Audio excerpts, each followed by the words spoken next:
तर आज बऱ्याच दिवसानंतर माझा अमेरिकेचा दौरा आटपून मी कालच मुंबईमध्ये आलो आणि लातूर जिल्ह्यामध्ये आज बऱ्याच दिवसानंतर आलेलो आहे. देवणी या ठिकाणी बाबासाहेब आंबेडकरांच्या पुतळ्याचं उद्घाटन आज आहे. त्या निमित्तानं आज मी या ठिकाणी आलेलो आहे आणि लातूर मधून आता मी जाणार आहे निलंग्याला. त्या ठिकाणी आपले माने काय नाव विलास माने आमच्या आंबेडकरी चळवळीमधले कार्यकर्ते होते, त्यांचं निधन झालेलं आहे. त्यांच्या घरी सांत्वनपूर आपण भेट देणार आहोत. नंतर देवणीला बाबासाहेबांच्या पुतळ्याचं उद्घाटन आपण करणार आहोत. त्यानंतर चाकूरमध्ये आमचे उत्तम माने कार्यकर्ते होते. त्यानंतर आपले महालिंगे यांचे तुम्ही जवळचे नातेवाईक वाढलेले आहेत, त्यांच्या घरी भेट देणार आहे. आणि त्यानंतर लातूर मुंबई एक्सप्रेसने मी पुन्हा मुंबईला जाणार आहे. तर यावर्षी पहिल्यांदाच मी 14 एप्रिलला अमेरिकेमध्ये होतो आणि युनायटेड नेशनमध्ये बाबासाहेब आंबेडकरांच्या जयंतीचा समारोह या ठिकाणी होता. आणि परमनंट मिशन ऑफ इंडिया हे एक न्यूयॉर्कमध्ये मोठं ऑफिस आहे आपल्या गव्हर्नमेंट ऑफ इंडियाचं, परमनंट मिशन ऑफ इंडिया. आणि त्यांनी युनायटेड नेशनच्या बिल्डिंगमध्ये बाबासाहेब आंबेडकरांची जयंती ठेवली होती आणि मला त्या ठिकाणी बोलावलं होतं. त्यानंतर आपल्या इंडियन कौन्सिलेट जी आहे त्या कौन्सिलेटमध्येही न्यूयॉर्कमध्ये मला बोलवलं होतं, तिथे जयंती साजरी करण्यात आली. त्यानंतर दिलीप मस्के एक आहेत आपले आंबेडकराईट बिझनेसमॅन आहेत तिथले, ते जालना जिल्ह्यातले राहणारे आहे. त्यांनी त्या ठिकाणी एक जयंतीचा समारोह ठेवला होता. आणि तिथल्या पंजाबी लोकांनी लॉंग आयलंडमध्ये न्यूयॉर्कमध्ये एक वैशाखीचा प्रोग्राम ठेवला होता. त्या निमित्तानं अमेरिकेमध्ये 4-5 दिवस मी होतो. आणि अमेरिकेमध्ये एक आनंदाची गोष्ट ही आहे की न्यूयॉर्क जी कमिशनरेट आहे आपली कॉर्पोरेशन जी आहे त्या कॉर्पोरेशननी 14 एप्रिल हा आंबेडकर डे म्हणून जाहीर केला. आणि त्याचं एक पत्रक मला त्यांनी दिलं आणि बाबासाहेब आंबेडकरांची चर्चा त्या ठिकाणी चांगली होती आहे.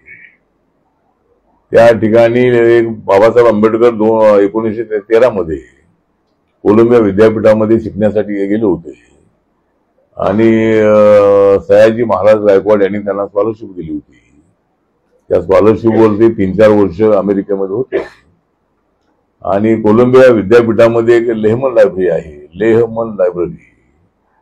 त्या ठिकाणी बाबासाहेब आंबेडकर तिथं त्या लायब्ररीमध्ये बसायचे आणि अर्धा पावाचा तुकडा खाऊन ते त्या ठिकाणी 18 तास अभ्यास करत होते. पुस्तकं ते अनेक चाळायचे. आणि 22 वर्षाचं वय असणारे डॉक्टर बाबासाहेब आंबेडकर, बाबासाहेब आंबेडकर नंतर झाले, पण ते त्या ठिकाणी एवढा प्रत्येक पान ते चाळायचे. आणि आपल्या समाजाला कसा न्याय दिला गेला पाहिजे, जाती व्यवस्था संपुष्टात आणण्यासाठी काय करणं आवश्यक आहे, दलित सवर्णांना जोडण्यासाठी काय कोणत्या मिशनची आवश्यकता आहे, अशा अनेक. त्यानंतर आपली देशाची इकॉनॉमी कशी असली पाहिजे, अनेक विषयांची पुस्तकं ते वाचायचे. आणि त्यामध्ये गर्वाची गोष्ट ही आहे की लाखो विद्यार्थ्यांनी त्या कोलंबिया विद्यापीठामध्ये शिक्षण घेतलेलं आहे, पण फक्त डॉक्टर बाबासाहेब आंबेडकरांचा अर्धपुतळा त्या ठिकाणी आहे. आणि ज्या वेळेला मी अमेरिकेमध्ये जातो त्यावेळेला 2000 मध्ये डॉक्टर माईसाहेब आंबेडकरांच्या बरोबर पहिल्यांदा मी अमेरिकेत गेलो होतो 25 वर्षापूर्वी. आणि त्या पुतळ्याचं उद्घाटन करताना मी त्या ठिकाणी उपस्थित होतो.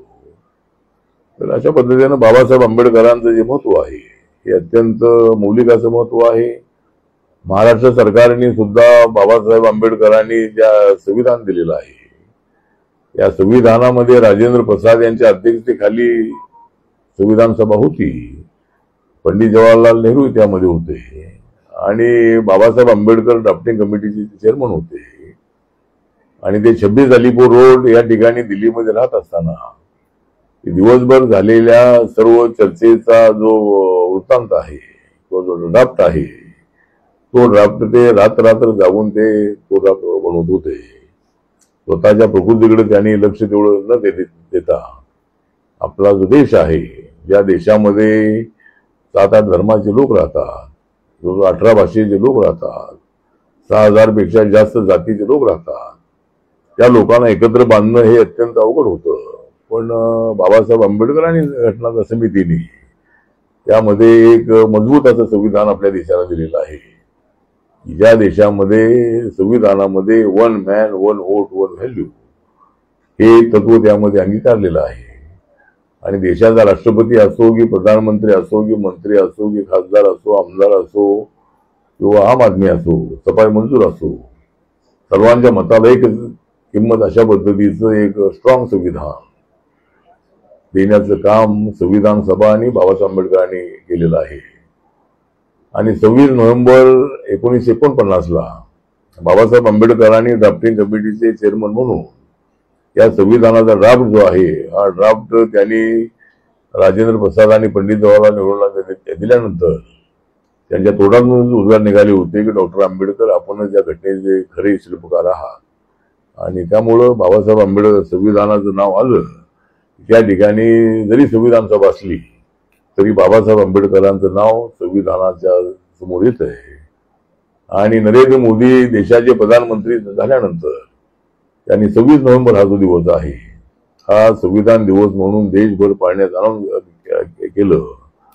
आणि आता प्रत्येक वर्षाला सरकारी ऑफिसेसमध्ये, शाळा कॉलेजमध्ये आणि जे आंबेडकराईट लोक आहेत ते तर संविधानाचे अनेक कार्यक्रम ठेवतातच. शासनाच्या वतीनं हा कार्यक्रम देशभरामध्ये होत असतो. आणि 26 नोव्हेंबर या दिवसाची आठवण नरेंद्र मोदींच्या काळामध्ये त्यांनी केली आणि बाबासाहेबांच्या नावाने संविधान दिन संपूर्ण देशामध्ये पाळला जातो. महाराष्ट्र सरकारने संविधानाला 75 वर्ष पूर्ण झालेली आहे. 26 नोव्हेंबर 1950 ड्राफ्ट दिल्यानंतर 2 महिन्यानंतरच 26 जानेवारी 1950 संविधान लागू झालं देशामध्ये. आणि 1952 मध्ये पहिली निवडणूक झालेली होती. आणि पहिली निवडणूक अशीच होती की लोकसभा आणि विधानसभा निवडणुका एकत्र घ्यायची अशीच पद्धती होती. त्यावेळेला 52 ची निवडणूक, 57 ची निवडणूक, 62 ची निवडणूक, 64 ची निवडणूक, 72 ची निवडणूक, अशा 5-6 निवडणुका त्या एकत्रित झालेल्या आहेत. त्यामुळे पण नंतरच्या काळामध्ये काय अनेक पक्षांची सरकार आल्यामुळं कुणी पाठिंबा काढला, कुणी पाठिंबा दिला, कुणी अशा पद्धतीनं पुढे अनियमित आलेले आहे. पण नरेंद्र मोदींचं व्हिजन असं आहे की निवडणुका सारख्या येऊन देशाचा खर्च जो आहे तो वाढतो आहे. म्हणून 1 नेशन 1 इलेक्शन अशा पद्धतीची नरेंद्र मोदींची भूमिका आहे. त्याच्यामध्ये व्यक्तिगत स्वार्थाचा किंवा असा विषय अजिबात नाही आहे, किंवा एनडीएचा किंवा भाजपच्या फायद्याचा विषय अजिबात नाही आहे. उलट देशाची इकॉनॉमी अजून डेव्हलप व्हावी आणि देशाचा रेव्हेन्यू जो आहे तो फक्त निवडणुकीमध्ये सारखा खर्च न होता तो लोकांच्या डेव्हलपमेंटसाठी व्हावा. म्हणून 1 नेशन 1 इलेक्शनची भूमिका नरेंद्र मोदींची आणि आमच्या एनडीए सरकारची आहे. आणि लवकरच त्याच्यावर चर्चा होणार आहे. सर्व पक्षांची मतं घेऊन आपण आपलं सरकार त्यावेळेला निर्णय असं घेऊ शकत आहे. एक तर नरेंद्र मोदींच्या काळामध्ये बाबासाहेबांचे अनेक स्मारक पूर्ण झालेली आहे. 26 अलीपूरला सुंदर स्मारक झालेलं आहे. डॉक्टर आंबेडकर इंटरनॅशनल सेंटर उभं झालेलं आहे जनपथ रोडवरती इंडिया गेट जवळ. त्यानंतर मुंबईमध्ये MMRDच्या वतीने शापूरजी पालनजी यांना हे काम दिलेलं आहे. आणि NTCCची 12.5 एकर जागा जी आहे, ज्या जागेची किंमत 3,600 कोटी रुपये आहे, ती जागा या स्मारकाला दिलेली आहे. आणि त्या ठिकाणी जवळजवळ 1200-1300 कोटी रुपये खर्च करून जागतिक लेवलचं बाबासाहेबांचं मोठं स्मारक चैत्यभूमीच्या बाजूला त्या ठिकाणी होत आहे. आणि 1-1.5 वर्षामध्ये त्याचं लोकार्पण सोहळा होईल आणि माननीय नरेंद्र मोदी साहेब त्यामध्ये उपस्थित राहतील. तर त्याचं जे काम आहे ते राम सुतार यांना दिलेलं आहे. आणि बाबासाहेबांचा पुतळा जो आहे तो 3.5 फुटाचा, फाउंडेशन 100 फुटाचं असा 450 उंच असणारा पुतळा तिथं भव्य प्रमाणात अरबी समुद्राच्या बाजूला उभा राहणार आहे. आणि या पुतळ्याची उंची जी आहे ही उंची न्यूयॉर्कमध्ये मी आता जाऊन आलो, या ठिकाणी स्टॅच्यू ऑफ लिबर्टीपेक्षाही जास्त उंच पुतळा आहे. आणि देशामध्ये सरदार वल्लभभाई पटेल यांचा गुजरातचा जो पुतळा आहे त्यानंतर सर्वात उंच पुतळा म्हणजे सरदार वल्लभभाईंचा पुतळा सर्वात उंच आहे. त्यानंतर बाबासाहेब आंबेडकरांचा पुतळा हा तेवढा उंच आहे. त्यामुळे एक उचित असं स्मारक त्या ठिकाणी उभं राहत आहे. आणि आम्ही सरकारमध्ये आहे त्या सरकारमध्ये मी नॅशनल डेमोक्रेटिक अलायन्सच्या सरकारमध्ये माझा पक्ष आहे. माझ्या पक्षाचा एक MP नसतानाही मला 3ऱ्या वेळेला त्यांच्या मंत्रिमंडळामध्ये संधी मिळालेली आहे. आणि माझ्याकडे सामाजिक न्याय आणि अधिकारिता मंत्रालयाची जबाबदारी सोपवण्यात आलेली आहे. देशामधले schedule caste, DNT, OBC, senior citizen, दिव्यांगजन, ट्रान्सजेंडर, अनाथ, सफाई मजदूर अशा सर्व लोकांना एकत्रित करणारं अशा पद्धतीचं आमचं मंत्रालय आहे. आणि या वर्षीचं जे आमच्या सरकारचं बजेट आहे ते 50.65 लाख करोडचं बजेट ऑल इंडियाचं बजेट आहे. आणि त्याच्यामध्ये सर्वात जास्त बजेट 6 लाखापेक्षा जास्त बजेट हे डिफेन्सला आहे. 2 लाखापेक्षा जास्त बजेट रेल्वे डिपार्टमेंटला आहे. 2 लाखापेक्षा जास्त बजेट रोड ट्रान्सपोर्टला आहे. आणि त्यानंतर आमच्या मंत्रालयाचा नंबर लागतो. जवळजवळ 1,68,000 कोटी रुपयाचं स्पेशल कंपोनंट प्लॅनचं बजेट आमच्या मंत्रालयाचं आहे. आणि सामाजिक न्याय खात्याला एक चांगली जबाबदारी नरेंद्र मोदी साहेबांनी दिलेली आहे. आणि मला त्या मंत्रिमंडळामध्ये काम करण्याची संधी मला मिळालेली आहे. एक तर नरेंद्र मोदी यांनी जे जनधन योजना सुरू केली होती, बँकेमध्ये जे अकाउंट आहे ते अकाउंट फक्त काही विशिष्ट लोकांचेच असायचे, काही सरकारी अधिकाऱ्यांचे आणि कर्मचाऱ्यांचे अकाउंट असायचे. पण आम आदमीचा आणि बँकेचा काही संबंध नसायचा. पण नरेंद्र मोदी यांनी 2014 मध्ये जनधन योजना सुरू केली आणि आतापर्यंत 51 कोटी लोकांचे अकाउंट देशामध्ये उघडण्यात आलेले आहे. आणि आता मी अधिकाऱ्यांबरोबर चर्चा केली लातूरच्या, त्यामध्ये जनधन योजनेचे अकाउंट लातूर जिल्ह्यामध्ये 9,26,756 9,26,756 एवढे अकाउंट जनधन योजनेचे लातूर जिल्ह्यामध्ये उघडण्यात आलेले आहे. जी मुद्रा योजना आहे ती 50,000पासून ते 10 लाखापर्यंत आता त्याचं हे वाढवून आता 22 लाख रुपये केलेले आहे. तर ही जी स्कीम आहे विना अट विना तारण हे कर्ज देण्याची स्कीम आहे बँकांनी. तर त्यामध्ये जवळजवळ देशभरामध्ये मुद्रा योजनेचे 56 करोड लोकांना त्याचा फायदा मिळालेला आहे. आणि लातूर जिल्ह्यामध्ये 89,494 एवढ्या लोकांना त्याचा फायदा मिळालेला आहे. आणि जवळजवळ 973.77 कोटी रुपये हे या योजनेच्या अंतर्गत लातूर जिल्ह्यामध्ये वाटण्यात आलेले आहे. ही उज्ज्वला योजना जी आहे या उज्ज्वला योजनेचे अकाउंट, या उज्ज्वला योजनेचे गॅस सिलेंडर आहे हे जवळजवळ 1,37,717 1,37,717 एवढे उज्ज्वला योजनेचे गॅस सिलेंडर हे गोरगरिबांना मिळालेले आहे. आणि प्रधानमंत्री आवास योजनेची घरं आहे ती घरं जवळजवळ देशभरामध्ये 4 कोटीपेक्षा जास्त लोकांना घरं मिळालेली आहेत. आणि आता नवीन सरकार आमचं आल्यानंतर, 3ऱ्यांदा माननीय मोदीजी प्रधानमंत्री झाल्यानंतर 3 कोटी लोकांना घरं देण्याचे अनाउन्समेंट केलेले आहे. आणि 5 वर्षामध्ये 3 कोटी लोकांना घरं देण्याचा आमचा प्रयत्न आहे. आणि त्याचं बजेटही मंजूर करण्यात आलेलं आहे. त्यानंतर जी रमा योजना महाराष्ट्र गव्हर्नमेंटची आहे त्याची 33,282 एवढ्या लोकांना रमा योजनेची घरं मिळालेली आहेत. लातूर महानगरपालिकेचा आढावा मी घेतला आणि त्यामध्ये 1246 मंजूर पदं आहेत, पण भरलेली पदं ही 875 आहे.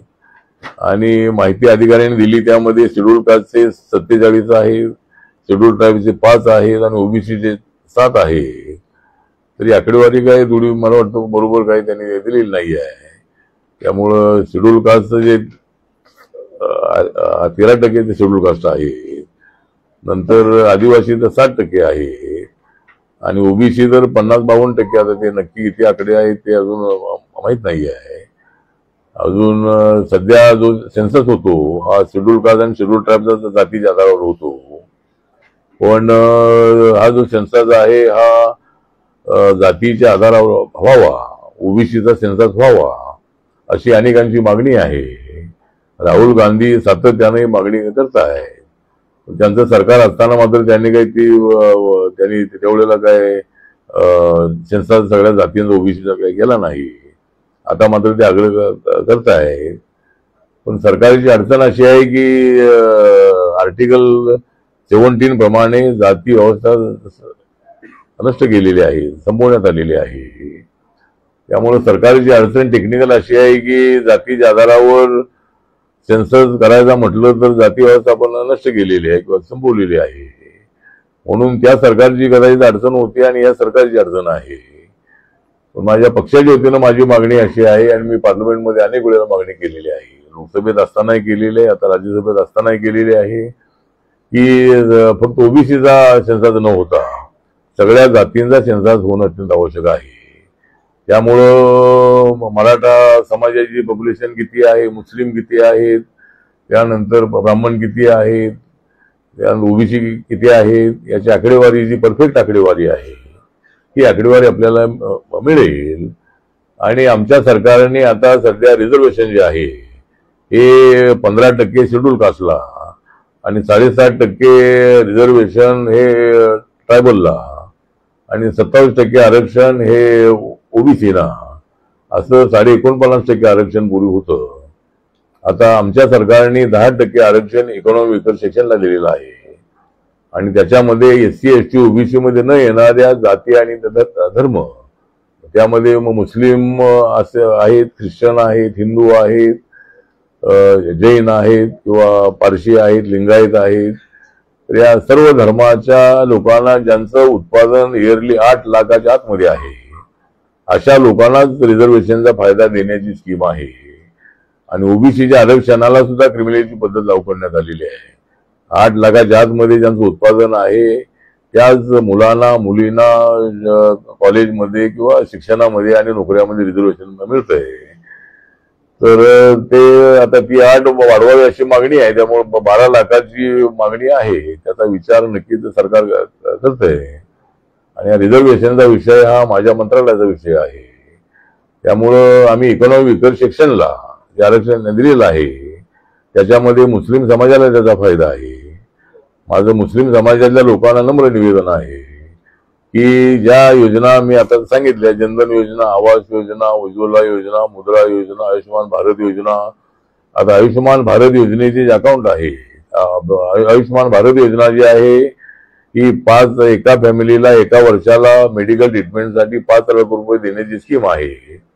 तर त्या स्कीमच्या अंतर्गत आतापर्यंत 4 कोटीपेक्षा जास्त लोकांना त्याचा फायदा मिळालेला आहे.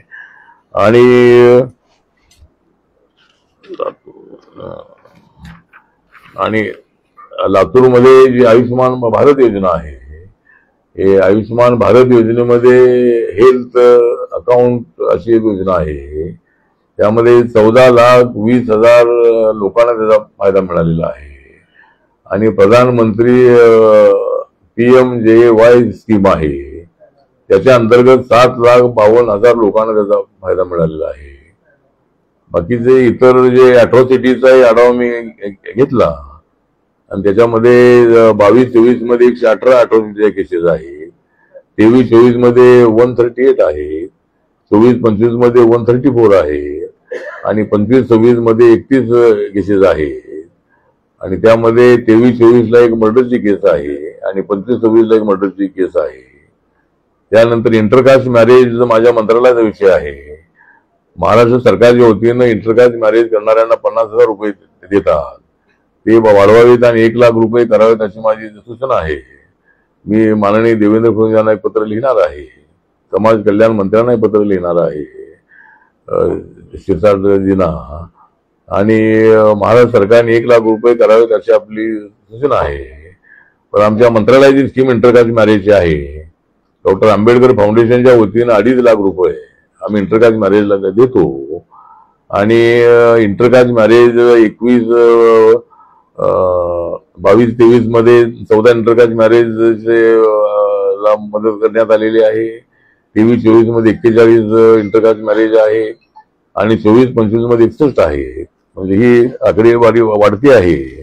ही गोष्ट अत्यंत चांगली आहे. म्हणजे इंटरकास्ट मॅरेज जे आहे देशामध्ये जवळजवळ 2-2.5 लाखापेक्षा जास्त इंटरकास्ट मॅरेज प्रतिवर्ष होतात आणि समाज आता जवळ येतो आहे.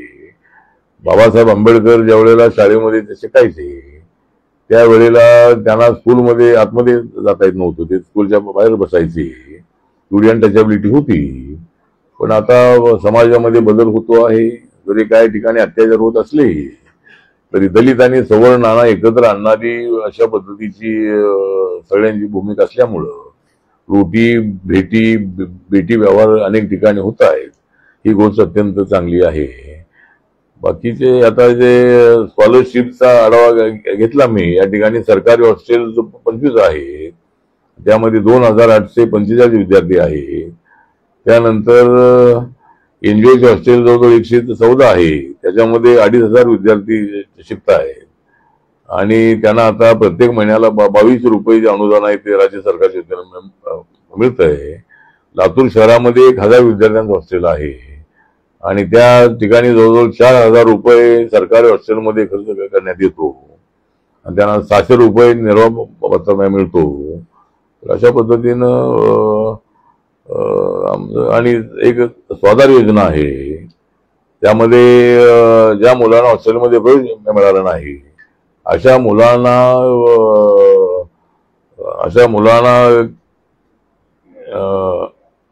38,000 रुपये आणि 41,000 रुपये एवढी रक्कम त्यांना देण्याची स्कीम आहे.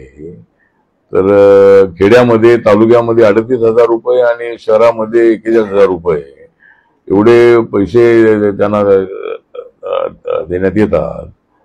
अशा पद्धतीने अनेक स्कीमचा मी आढावा घेतलेला आहे. दिव्यांग जनांची संख्या जिल्ह्यामध्ये 1,50,000 आहे आणि पेन्शन जवळजवळ 45,000 दिव्यांग जनांना मिळते आहे.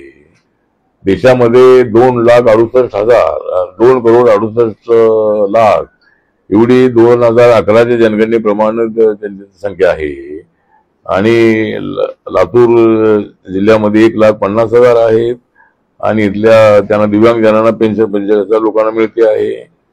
त्यानंतर सिनियर सिटीजन जे आहे हे जवळजवळ 2,07,000 एवढी सिनियर सिटीजनची संख्या आहे आणि त्यामध्ये जवळजवळ महिन्याला 1,500 रुपये अशी पेन्शन त्यांना मिळते आणि 76,788 एवढ्या सिनियर सिटीजनना या ठिकाणी हे मिळते आहे. नशामुक्ती केंद्र आपल्या जिल्ह्यामध्ये 3 आहेत आमच्या सेंट्रल गव्हर्नमेंटचे. अजूनही काही लोकांचे प्रस्ताव जर आले तर त्याला मान्यता देण्याचा मी प्रयत्न करणार आहे. त्याप्रमाणे आज मी इथं आलेलो आहे आणि माहिती दिलेली आहे की आपले प्रश्न असतील विचारा. सर, मागासवर्गीय विद्यार्थ्यांची शिष्यवृत्ती बंद आहे. मागासवर्गीय विद्यार्थ्यांची शिष्यवृत्तीचा जो प्रश्न आहे त्याची सुरुवात होत नाहीये. लाडक्या बहीण योजनेसाठी म्हणून सामाजिक न्याय विभागाचे कोट्यवधी रुपये वळवण्यात आलेले आहेत राज्य सरकारकडून. मला काही ती माहिती नाही. सामाजिक न्याय खात्याचे पैसे वळवणे योग्य नाही. त्यामुळे जर ते वळवले असतील तर नक्की मी मुख्यमंत्र्यांना पत्र लिहेन, अजितदादांना पत्र लिहेन आणि आमचा सामाजिक न्याय खात्याचा पैसा कुठे वळवू नये अशी आमची भूमिका आहे. आणि जर असा वळवला जात असेल तर त्यासाठी राज्य सरकारने कायदा करावा. कर्नाटक, आंध्र प्रदेश इथं असा विधिमंडळाने कायदा पास केलेला आहे आणि सामाजिक न्याय खात्याचा निधी कुठे वळू नये, शिल्लक राहिला तर तो पुढच्या वर्षी वापरावा अशी तरतूद त्यामध्ये आहे. नक्की मी त्यासाठी प्रयत्न करेन. राज्याची आर्थिक स्थिती बिघड आहे, अशा वेळी आपला पक्ष हा महायुतीतला घटक पक्ष आहे. कधी राज्य सरकार आपला सल्ला मागते का किंवा आपण देता का आणि त्याचा नाही, माझा सल्ला घेतल्याशिवाय सरकार चालणं अशक्य आहे. त्यामुळे माझा सल्ला जो आहे तो माझा एक जरी आमचा मंत्री त्यामध्ये नसलाही आरपीआयचा एक मंत्री असायला हवा होता, कारण आरपीआयची भरभरून मतं या विधिमंडळामध्ये आपल्या विधानसभेमध्ये मिळालेली आहे. लोकसभेमध्ये काही तेवढी मतं मिळाली नव्हती, कारण संविधान बदलणार, आरक्षण जाणार हा मोठा प्रचार होता. पण विधानसभेला 237 जागा आमच्या महायुतीच्या निवडून आलेल्या आहे. त्यामुळं सल्ला देवेंद्र फडणवीस, अजितदादा, आपले एकनाथ शिंदे, अजितदादा पवार सगळेच माझे मित्र आहे आणि ज्या ज्या वेळेला मी काही सूचना केलेल्या त्या त्या मान्य करतात. आणि राज्याची परिस्थिती बिकट आहे, गोष्ट खरी आहे. लाडक्या बहिणींना जे 1500 रुपये म्हणजे एका वर्षाला 18,000 रुपये एवढे पैसे देण्याची स्कीम चालू आहेच आहे. पण कोल्हापूरच्या सभेमध्ये प्रचाराची पहिली सभा होती, त्या सभेमध्ये मी स्वतः होतो आणि जे 10 पॉईंट जाहीर करण्यात आले होते त्यामध्ये लाडक्या बहिणींना 21 रुपये देण्याची जाहीररित्या ग्वाही मुख्यमंत्र्यांनी दिली होती, तर एकनाथ शिंदे यांनी. तर आता माननीय मुख्यमंत्री देवेंद्र फडणवीस यांनी जाहीर केलेलं आहे की आम्ही 21 रुपये देण्यापासून आम्ही काय म्हणजे दूर जातोय असं नाही आहे. त्यांना 21 रुपये देण्याचा आमचा शब्द आहे आणि राज्याची आर्थिक परिस्थिती सुधारली की त्यांना 21 रुपये देऊ असं त्यांनी जाहीर केलेलं आहे. त्यामुळं सरकार जे आहे तो आर्थिक अडचणीमध्ये आहे, पण अजून आपला कसा रेव्हेन्यू वाढला पाहिजे, सर्वसामान्य लोकांना त्याचा त्रास होऊ नये आणि या पद्धतीनं प्रयत्न चालू आहे. आर्थिक परिस्थिती सुधारेल का? नाही, आर्थिक परिस्थिती सुधारेल, कारण आर्थिक परिस्थिती सुधारण्यासाठीच आम्हाला 70 लोकांनी बसवलेलं आहे. त्यामुळं नाही, वाढवून मागाल म्हणजे जनता जे मान्य करेल ते आम्हाला मान्य आहे. आम्ही पुढची 5 वर्षे आम्ही सत्तेवर येण्याचा प्रयत्न करणारच आहोत, पण त्याच्यासाठी काय तो विषय नाही, जो लोक मान्य करतील ते त्याला. बोला. 2-3 4 वर्षापूर्वी आपण बौद्धविहारला जाऊन आला. बौद्धविहारला जाऊन आला आपण. बौद्धविहारचं मंदिर जे आहे महाविहार बौद्धांच्या ताब्यात त्यांच्याबद्दल आंदोलन सुरू आहे. तर आता तो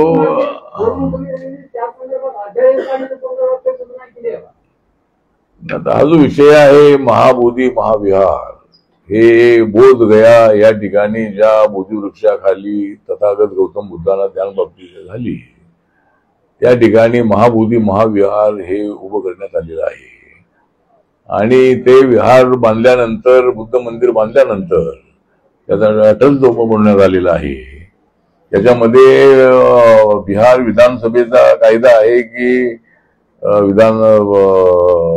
कायदा आहे, त्यामध्ये 4 लोक बौद्ध, 4 ट्रस्टी हिंदू आणि हिंदू कलेक्टर असेल तर तो त्याचा अध्यक्ष, अशी त्यामध्ये तरतूद आहे.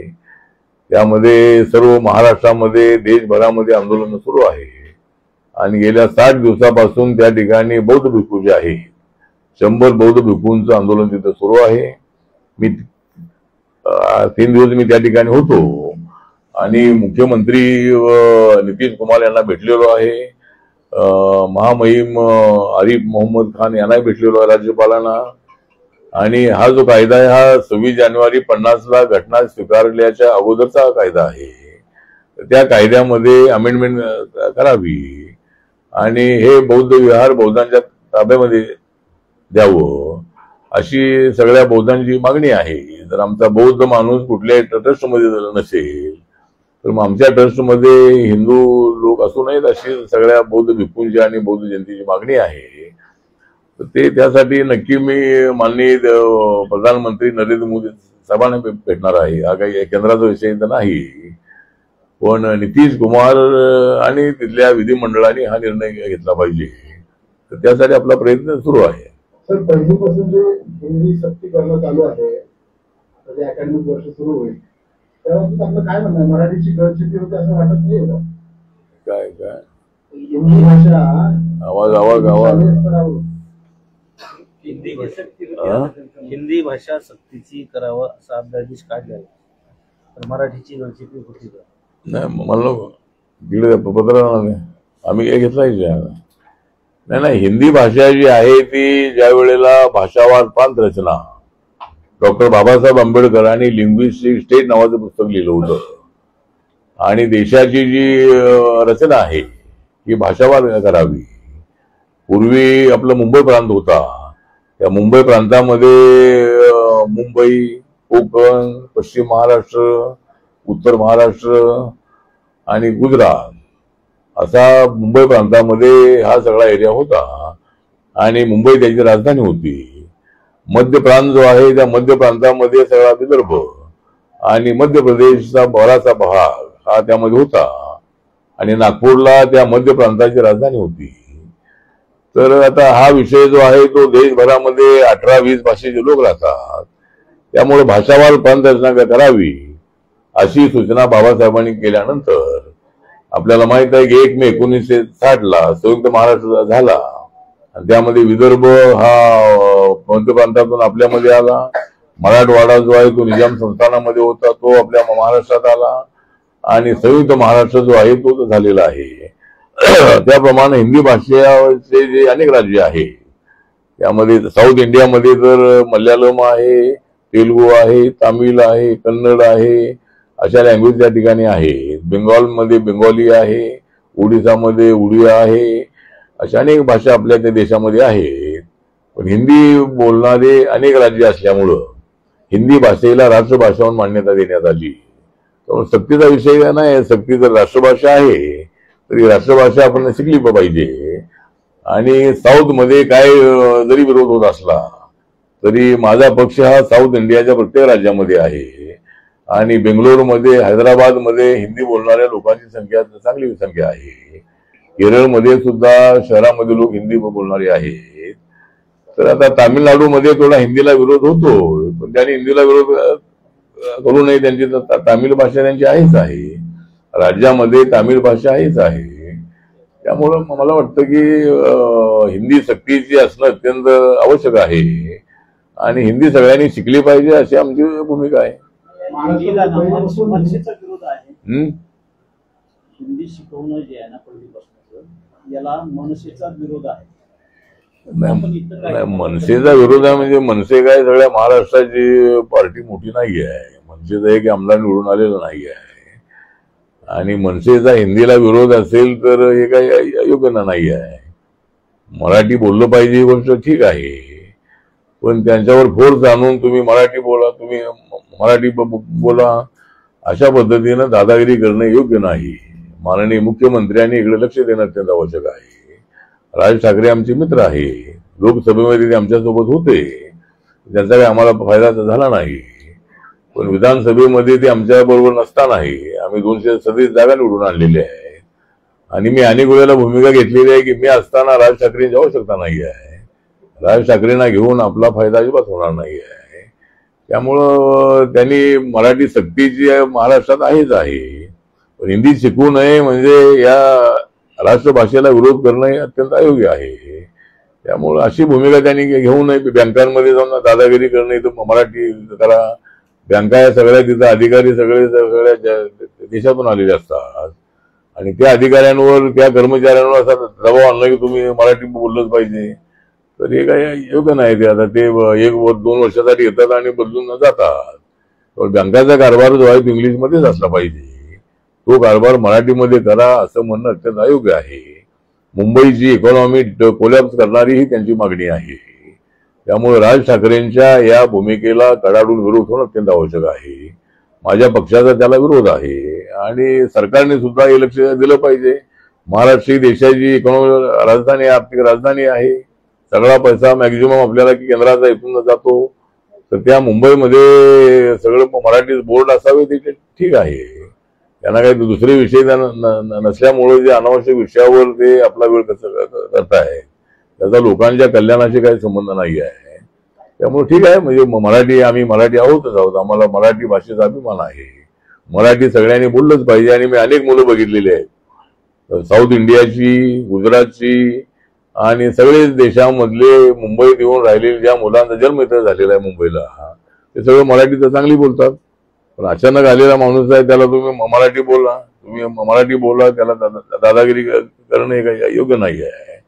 त्यामुळे अशा दादागिरीनं उत्तर द्यावं लागेल. त्यामुळं हे काम सरकारने थोडं लक्षात ठेवलं पाहिजे आणि पुन्हा मुख्यमंत्र्यांनी, उपमुख्यमंत्र्यांनी राज ठाकरेंच्या घरी सारखं जाता का कामा नये. आमच्या घरी एकदा येत नाहीत आणि तिकडे मात्र अनेक वेळेला जातात. त्यामुळं आमच्या घरी येण्याचा विषय नाही आहे, पण ठीक आहे, मित्र म्हणून जायला हरकत नाही आहे. मी त्यांच्या मुलाच्या लग्नाला गेलो होतो. कधी कधी राज ठाकरेंचा फोन मला येतो. त्यामुळं राज ठाकरे आमचे मित्र आहेत. ते महाराष्ट्रातले अत्यंत लाडके आणि अत्यंत चांगले इव्हेंट मॅनेजमेंट करणारे चांगले नेते आहे. त्यांच्या सभांना प्रचंड गर्दी होते, पण मतं मिळत नाही ती गोष्ट खरी आहे. सभांना गर्दी असते तर ठीक आहे. तर ते एक नेते म्हणून त्यांच्याबद्दल माझं मत अजिबात नाही. ते अत्यंत चांगले नेते आहेत, पण अशा भूमिका घेऊन महाराष्ट्राचं नुकसान करू नये असं आपलं मत आहे. हिंदी राष्ट्रीय भाषा आहे का राजभाषा आहे? हा, हिंदी राष्ट्रीय भाषा आहे का राजभाषा आहे? नाही, राजभाषा तर आपली मराठी आहे. 22 राजभाषा. नाही, राजभाषामध्ये हिंदी पण आहे, पण हिंदी राष्ट्रभाषा आहेच ना आपली.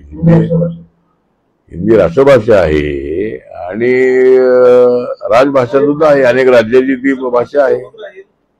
महाराष्ट्रामध्ये महिला पहिली चालू आहे, पहिली चांगली सक्ती करणं जे महाराष्ट्र शासन आता करणार आहे त्याला तुम्ही फेवर मध्ये आहात? नाही काय मला ऐकायला नाही. पहिलीपासून हिंदीची सक्ती करणं चालू आहे, त्याच्या फेवर मध्ये तुम्ही आहात? नाही, 1ली ते 10वी म्हणजे आता हिंदी तर आपल्या सगळे मुलं बोलतातच. आमच्या गावामध्ये खेड्यामधल्या महिला इंग्लिश पण बोलतात. त्यांना जर आकडा विचारला तुमचा मोबाईल नंबर काय आहे तर 981069 अशा लगेच त्याचं सांगतात. त्यामुळं हिंदी जी आहे ती सक्तीचा विषय तर नाही आहे, पण हिंदी भाषा ही सगळ्यांना यायला हरकत नाही आहे. एक विषय जो आहे तो हिंदी भाषेचा असायला हरकत नाही आहे. त्यामुळे मराठीवर त्याचा काही परिणाम होण्याचा प्रश्न नाही आहे. ज्या मराठी शाळा आहे त्या मराठी शाळेमध्ये आता इंग्लिश विषय पण पुढे मुलांना शिकायचा असेल तर इंग्लिश विषय सुद्धा असतो.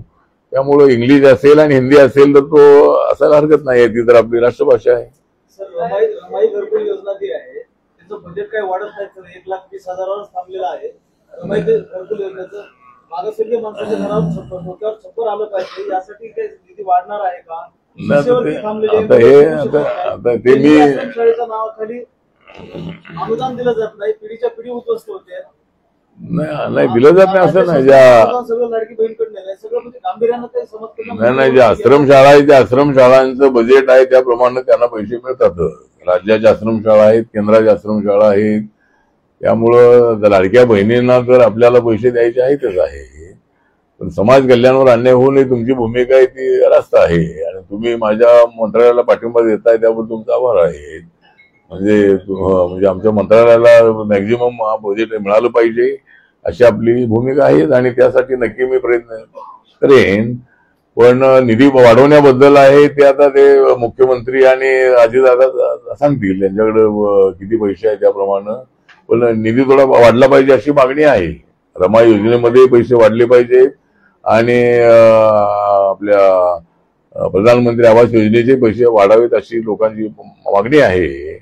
त्याचा विचार नक्की पुढच्या काळात सरकार करेल.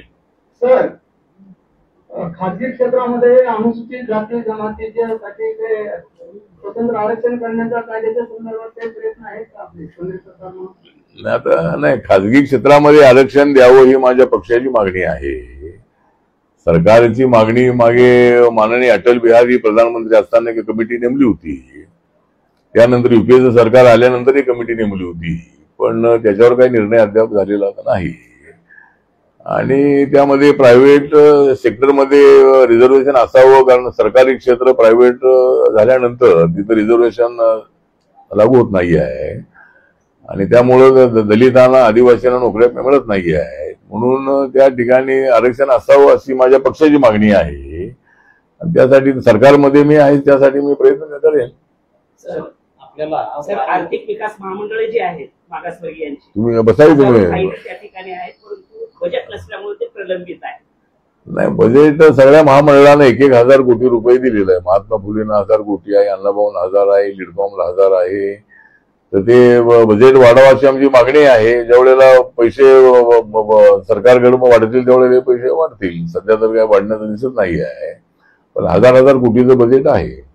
आपल्याला वारंवार सामाजिक न्याय हा विभागणी या खात्यात तुम्हाला अधिक रस आहे की दुसरं खातं मिळत नाही, मला या खात्याची आवड आहे म्हणून मला ते खातं देतात, कारण हे खातं मी मागून घेतलेलं आहे. दुसऱ्या खात्यामध्ये जाऊन काय करणार? जे खातं आपल्या सर्वसामान्य माणसांचं आहे आणि या खात्याचा मला इथला महाराष्ट्रातला अनुभव असल्यामुळं मी या खात्याची मागणी केलेली असल्यामुळे मला 3 वेळेला हे खातं मिळालेलं आहे आणि 4थ्या वेळेला सुद्धा मला हेच खातं मिळेल. आता किती वेळा विचारलं, बाकीच्यांना विचारू ना, बाकीच्यांना विचारू एक काय विचार ना. नाही म्हणजे आता पत्रकार आहेच का तू सध्या? नाही ना, आता आहे पत्रकार तू. नाही नाही, तू आता पत्रकारितेनंतर तू कार्यकर्ता आहेस तू आता. हा बोल काय. आंबेडकरी चळवळीचा आता जी फूट पडलेली आहे तर ते आपल्या पक्षाला निवडणूक आयोगाची मान्यता मिळण्याच्या संदर्भात आपली संघटन बांधणी किती आहे आता?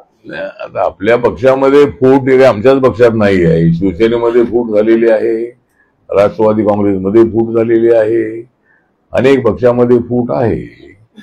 आणि आता आपल्या पक्षामध्ये तर पूर्वीपासून फूट होती. आमच्यामध्ये पूर्वी विचारायला लागायचं की हा गट कोणता गट, आरपीआय म्हणजे कोणता गट. आता राष्ट्रवादी काँग्रेस एखादा कार्यकर्ता भेटला की आम्हाला विचारावं लागतं तुझा कोणता गट आहे. शिवसेनेचा भेटला तर विचारावं लागतंय. तर आता जर गटबाजी संपली तर चांगलीच गोष्ट आहे. मी तर अनेक वेळेला बाळासाहेब आंबेडकरांना नम्र निवेदन केलेलं आहे की त्यांनी पक्षाचा अध्यक्ष व्हावं आणि वंचित बहुजन आघाडी बरखास्त करावी आणि बाबासाहेबांचा पक्ष त्यांनी चालवावा. बाबासाहेब आंबेडकरांनी व्यापक विचारधारेवरच हा पक्ष करावा अशी त्यांची सूचना होती आणि सगळ्या वंचितांना एकत्र आणू. आणि बाबासाहेबांचं मुख्य तत्व होतं समानता, समता, दलित आणि सवर्णांना एकत्र आणणारी समता. आणि बाबासाहेबांना हवा असणारा पक्ष काय आम्ही स्थापन करू शकलो नाही. पण माझा पक्ष नागालँडमध्ये रेकग्नाइज आहे. माझ्या पक्षाचे 2 आमदार आहे. मणिपूरमध्ये माझ्या पक्षाच्या उमेदवाराला लोकसभेमध्ये 1.5 लाख मते मिळालेली आहे. तिथं मला गन्ना किसान माझ्या पक्षाला सिम्बॉल मिळालेला आहे तिथे आणि नागालँडमध्ये.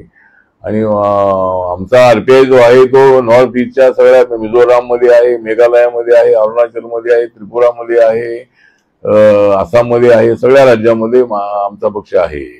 साऊथ इंडियामध्ये, नॉर्थ इंडियामध्ये, त्यानंतर आपल्या अंदमान निकोबारमध्ये, लक्षद्वीपमध्ये, दादरा नगर हवेलीमध्ये, दीव दमनमध्ये, सर्व राज्यामध्ये माझा पक्ष आहे.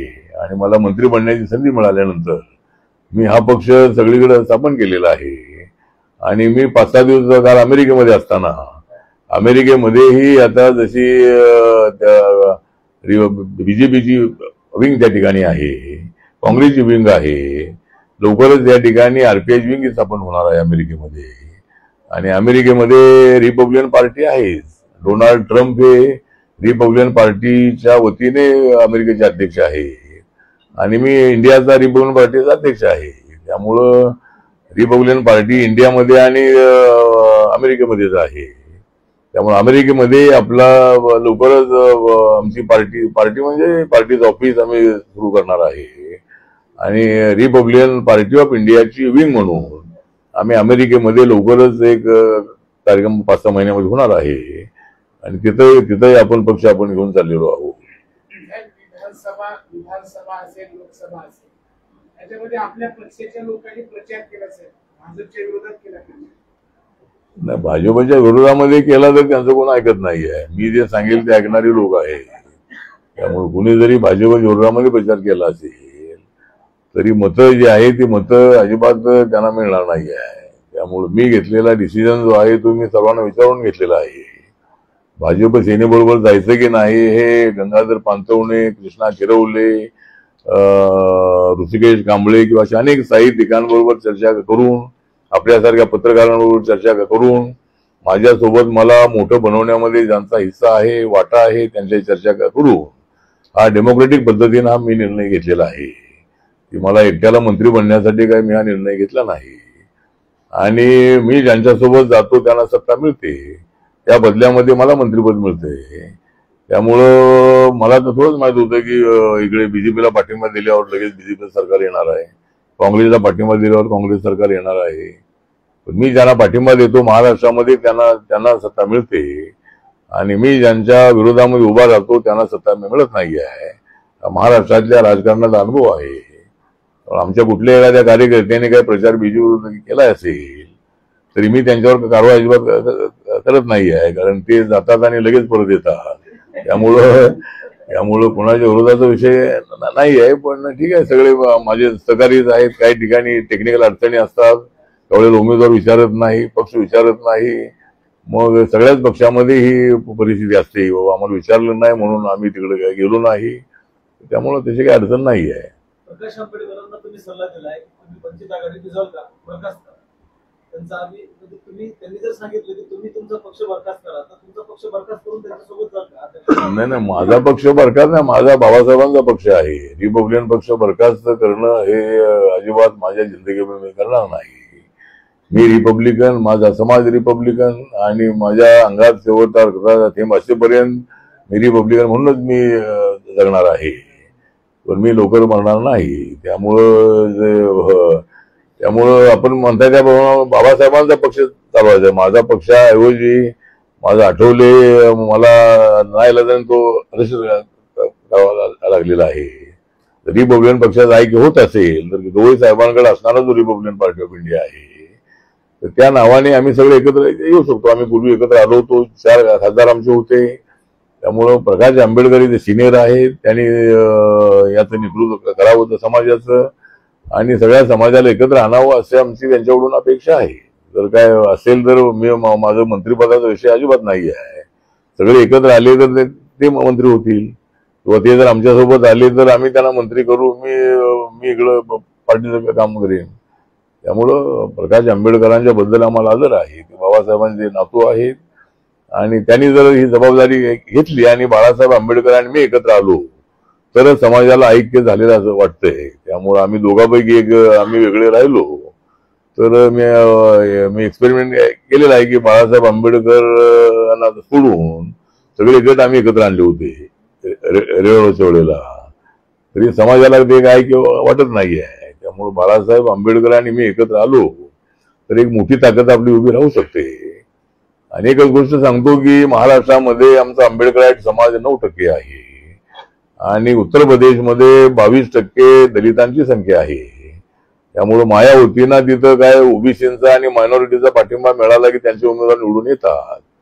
पण आता सध्या उत्तर प्रदेशमध्ये मायावतीचा पक्ष हा एकही त्यांचा आमदार नाही आणि एकही खासदार त्यांचा नाही.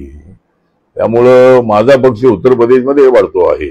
सगळ्या जिल्ह्यामध्ये माझ्या पक्षाच्या शाखा होत आहेत आणि 26 तारखेला अनेक लोक माझ्या पक्षात येणार आहेत. मी लखनौला चाललेलो आहे. त्यामुळं रिपब्लिकन पक्ष आपल्याला चालवायचा आहे. बाबासाहेबांचा पक्ष चालवावा. त्याने वंचित यांची भूमिका योग्य आहे. पण बाळासाहेबांनी 2014च्या दोन्ही निवडणुका लढले, लोकसभा विधानसभा. 19च्या विधानसभा लोकसभा लढले, 24ला लोकसभा विधानसभा लढले, तरी बाळासाहेबांचा पक्ष रेकग्नाइज होत नाही आहे. त्यांच्या पक्षाला 60% मतं मिळत नाही आहेत आणि माझ्या पक्षाला तर एकही जागा देत नाही आहेत. माझ्या पक्षाला माझा पक्ष आहे, माझ्याकडे कार्यकर्ते आहेत. त्यामुळं बीजेपीने माझ्या पक्षाचा विचार करणं अत्यंत आवश्यक आहे. मी राजकारणी आहे, मी डावपेच करणारा राजकारणी नाही. माझ्या पक्षाला काहीतरी 4-5 विधानसभेच्या जागा ते दिल्या पाहिजे. मी लोकसभेला जागा मागत होतो, मला शिर्डी जागा द्या. माझी राज्यसभा होती, माझी आता 26पर्यंत राज्यसभा आहे. पण लोकसभेमध्ये मला तिकीट जर शिर्डी दिलं असते तर नगरची जागा निवडून आली असती. त्यामुळे त्या दोन्ही जागा तिथं पडल्या जागा. त्यामुळं माझा पक्ष आहे हे लक्षात त्यांनी ठेवावं. त्यांना आपला पक्ष चालवायचा आहे, त्यांना आपले कार्यकर्ते सांभाळायचे आहेत. त्याचे माझ्याकडे जे कार्यकर्ते आहेत त्यांना सत्तेचा हाव अजिबात नाही आहे. त्यांना काही मिळालं नाही तरी ते वर्षानुवर्ष माझ्यासोबत आहे. त्यांना साधे होत नाही आहे.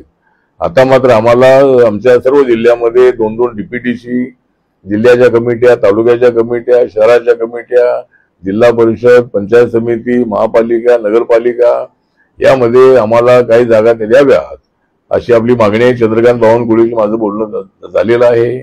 माननीय देवेंद्र फडणवीस यांच्याशी बोललेलो आहे आणि रिपब्लिकन पक्षाला या जागा द्याव्यात अशी आमची सूचना आहे. आपला उपद्रव कमी झालाय, महायुतीमध्ये आपलं उपद्रव होत नाही. महायुतीला भीतीचा विषय नाही आहे, भीती वाटत नाही. तर तुम्ही थोडं लिहिलं तर त्यांना भीती वाटेल तुम्हाला. तुम्ही रोज दिल्लीमध्ये बसून आहेत मोदींच्या बाजूने, मग आमचं इथून घेऊन तिथपर्यंत आवाज पोहोचतच नाही. तुम्हीच महत्वाचे आहेत आवाज पोहोचवण्याचे. नाही, माझ्या लक्षात आलं नाही काय. नाही, मोदींच्या मोदी साहेबांच्या शेजारी आपणच आहे, तर उपद्रव आपला आहे ना तुमचाच उपयोगी ठरेल. आमच्या लिहिल्यानं उपद्रव होणार नाही. उपद्रवचा विषय नाही. आता सत्तेमध्ये किंवा अलायन्स मध्ये असल्यानंतर काय गोष्टी होतात, काय गोष्टी होत नाही आहे. आणि अचानक निर्णय बदलून त्यामध्ये काय फायदा नाही. मला आता मी दिल्लीमध्ये असल्यामुळं मला देशभर फिरण्याची संधी मिळते. माझा पक्ष सगळ्या देशाभरामध्ये वाढतो आहे. कार्यकर्त्यांची छोटी मोठी कामं होतात. त्यामुळं आपण सत्तेत आहोत. लगेच निर्णय बदलून करणार काय. इकडे निर्णय जो आहे हा निर्णय मोदींचा विकासाचा अजेंडा आहे. त्यांचा 2047 पर्यंत एक देशाला उंच ठिकाणी पोहोचवण्याचा विषय आहे. देशाची इकॉनॉमी 10 नंबरवरून 5 नंबरवर आलेली आहे. आणि पुढची मोदीजी हे 2029 पर्यंत प्रधानमंत्री राहणारच आहे. आणि 29 नंतर 34 पर्यंत ते राहू शकतील. आणि ते राहिले तर मी राहणारच आहे. त्यामुळं सत्तेचा विषय तर नाही आहे. पण आमचा अजेंडा आहे. जर लोकांनी आम्हाला स्वीकारलेला आहे, जर नाही स्वीकारलं तर आम्ही अपोजिशन मध्ये बसण्याची आमची तयारी आहे. पण राहुल गांधी हे नेतृत्व करण्याच्या तेवढ्या ताकदवार नेते नाहीत. आणि काँग्रेस त्यांच्या नेतृत्वाखाली वाढेल असं चित्र आम्हाला दिसत नाही आहे. वाढली तर आम्हाला आनंद आहे. त्यांना लोकशाहीमध्ये सगळ्यांना अधिकार आहे. त्यामुळं बीजेपी अनेक वर्ष सत्तेच्या बाहेर राहिलेली आहे. आता मोदी आल्यानंतर मात्र ते तिसऱ्यांदा प्रधानमंत्री झालेले आहेत. आणि मोदींना हरवण्यासाठी आटापिटा करण्यात आला. आणि आता आमचं सरकार होणार अशा पद्धतीच्या आलापाका करण्यात आल्या. 2024च्या निवडणुकीमध्ये मोदी हरले नाही. आणि नंतर झालेल्या निवडणुका ज्या आहेत, हरियाणाची निवडणूक, दिल्लीची निवडणूक, महाराष्ट्राची निवडणूक, या सगळ्या निवडणुका आम्ही जिंकलेल्या आहेत महायुतीने, एनडीएने. त्यामुळं आम्हाला पुढे आता वेस्ट बेंगॉलची निवडणूक आणि बिहारची निवडणूक आहे. या दोन्ही निवडणुकीमध्ये माझा पक्ष पूर्णपणे बीजेपीला पाठिंबा देणार आहे. तेवढी माझ्या पक्षाकडे तेवढे ऍक्टिव्ह तेवढे उमेदवार नाही. त्यामुळं दोन्ही राज्यामध्ये सुद्धा सत्ता येईल अशी अपेक्षा आहे. चला ठीक आहे. चला सगळ्या पत्रकारांचा आभार. चला आभार माना. आज आठवले साहेब आपल्या लातूर जिल्ह्याच्या दौऱ्यावर आले असताना या ठिकाणी पत्रकार परिषदेचे आयोजन केलं होतं. या ठिकाणी मी जिल्हा माहिती अधिकारी कार्यालय व सर्व पत्रकार